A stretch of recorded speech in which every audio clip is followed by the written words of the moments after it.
Assalamualaikum warahmatullahi wabarakatuh. Di sini saya akan menjelaskan tentang tugas ujian tengah semester mata kuliah etika bisnis tentang transparansi informasi produk. Di sini saya akan menganalisis terhadap overclaim dan bahaya bahan yang tidak tercantum dalam produk skincare. Sebelum itu, perkenalkan nama saya Vera Amanda dengan NIM 210 2010 70107 kelas MJ 701. Di sini saya diberikan sebuah artikel yaitu tentang dokter estetika ungkap daftar skincare dan overclaim hingga ditemukan bahan berbahaya di hidroquinone. Artikel tersebut membahas beberapa produk skincare yang diklaim berlebihan atau overclaim terkait manfaatnya dan bahkan mengandung bahan berbahaya seperti hidroquinone tanpa izin yang jelas. Beberapa produk ini memberikan klaim yang tidak realistis sehingga dapat menyesatkan konsumen dan berpotensi menimbulkan dampak negatif pada kesehatan kulit. Pendahuluan, yaitu banyak perusahaan, pendahuluan dari artikel tersebut yaitu banyak perusahaan skincare yang tidak transparan dalam menyampaikan informasi produk, overclaim manfaat produk, dan ketidaksesuaian informasi bahan berbahaya dapat merugikan konsumen, dan artikel yang dibahas menguapkan produk ini dan menyoroti praktik ini dan menyoroti bahan berbahaya seperti hidroquinone yang digunakan tanpa izin. Selanjutnya, saya akan menjelaskan pertanyaan-pertanyaan yang diberikan, yaitu yang pertama pandangan mengenai praktik overclaim. Definisi overclaim yaitu klaim berlebihan atau tidak realistis tentang manfaat produk yang tidak mendukung bukti yang jelas. Contoh kasusnya, beberapa produk skincare mengklaim dapat memberikan hasil cepat dan dramatis tanpa bukti ilmiah yang cukup. Pandangan saya menurut ini, saya tidak setuju dalam praktik overclaim karena menyesatkan konsumen. Etika bisnis yang relevan dengan ini yaitu kejujuran dan keterbukaan. Perusahaan harus memberikan informasi yang jujur tentang produk mereka dan tanggung jawab sosial juga memastikan produk tidak membahayakan konsumen. Selanjutnya adalah masalah etika bisnis yang muncul. Masalah etika yaitu penyembunyian atau penipuan terkait bahan berbahaya. Klaim manfaat produk yang tidak dapat dipertanggungjawabkan.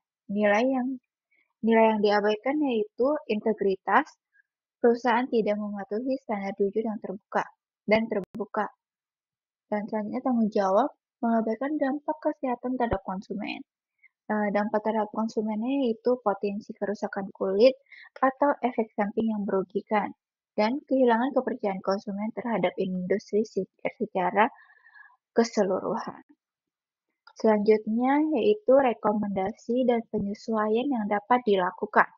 Langkah-langkah konkret untuk memastikan keamanan produk, yaitu pengujian produk secara transparan dan jujur, mengungkapkan bahan-bahan yang digunakan dalam produk yang dengan jelas, memastikan klaim manfaat berdasarkan pada bukti ilmiah yang valid. Penyesuaian dengan etika bisnis adalah meningkatkan transparansi dan akuntabilitas terhadap konsumen, penyediaan pelatihan bagi tenaga pemasaran untuk memastikan klaim yang disampaikan sesuai dengan fakta. Selanjutnya adalah menggunakan label yang jelas terkait kandungan bahan berbahaya dan penggunaannya. Selanjutnya adalah peraturan pemerintah dan kebijakan di Indonesia. Peraturan pemerintah yang relevan yaitu Badan Pengawasan Obat dan Makanan (BPOM) mengatur keamanan produk kosmetik di skincare. Peraturan Pemerintah Nomor 51 Tahun 2001 tentang penerapan sistem pengawasan obat dan makanan.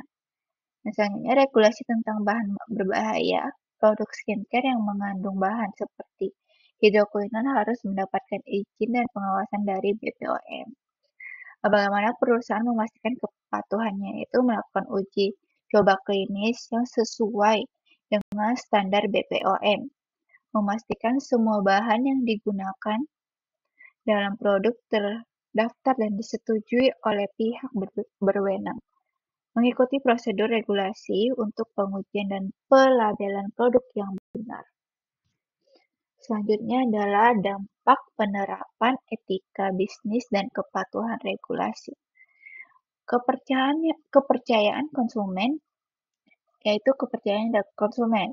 Konsumen lebih percaya kepada merek yang transparan dan mematuhi etika bisnis. Dalam regulasi perusahaan, perusahaan yang jujur dan mematuhi regulasi akan memiliki reputasi baik di pasar, reputasi yang baik di pasar, dan seterusnya mengurangi risiko pengawasan hukum dan sanksi.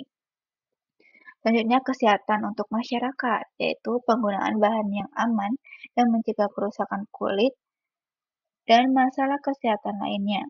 Akan mencegah kerusakan kulit dan masalah kesehatan lainnya. Selanjutnya, peningkatan kesadaran konsumen tentang pentingnya produk yang aman dan efektif. Kesimpulan dari materi dari PPT yang saya buat adalah, dari ujian tengah semester ini adalah praktik overclaim dalam industri skincare harus dihindari untuk melindungi konsumen dan menjaga integritas perusahaan. Perusahaan harus berkomitmen untuk memberikan informasi yang jelas dan jujur terhadap produk mereka. Kepatuhan terhadap regulasi pemerintah tidak hanya menghindari masalah hukum, tetapi juga meningkatkan reputasi dan kepercayaan konsumen. Penerapan etika bisnis yang sesuai